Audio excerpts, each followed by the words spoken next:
of the new computers these days are running on Intel processors. Intel's a pretty big company, as most of you have probably heard of. They are all what are called dual-core processors. This is basically like having two processors on one chip. So a lot of the kind of previous idea of a supercomputer was having all these multiple processors working at the same time. Well, at this point, they basically combine that into one chip that they can fit into something like a notebook or whatnot. So that allows you a lot of ability to for the computer to be doing more than one thing at a time. So like the operating system, as he was saying, is always running in the background, taking up a certain amount of the computing power of your processor. And then if you're working in Word or surfing the internet, checking your email, whatever you do on your computer, each of those programs that you have open is taking up more of your computing power, and so this allows the computer to keep running a lot better while you're doing multiple things at the same time. So your computer's not going to kind of bog down if you're surfing the web, checking your email, and in the background you're playing some music or something like that. So, one thing is, when we talk about computers, it's almost like we have a different language, right? So we say dual core, and you might be wondering, well, what's dual core? What does that mean, right?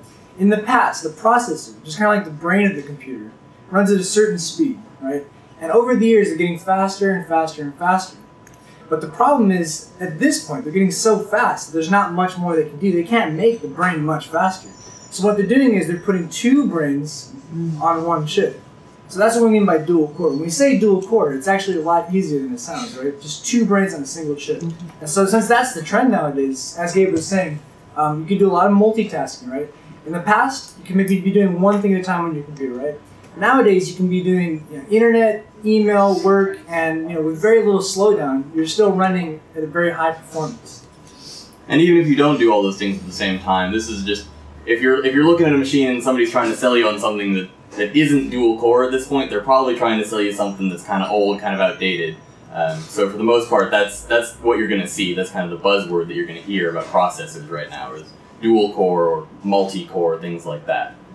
So that's the main one. Did you have a question, sir? Yes, I do.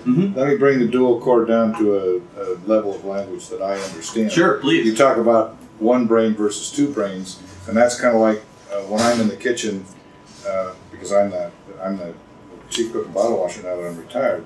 And when my wife comes in there, see, first there was just one brain, and now there's two brains, but they still don't work together very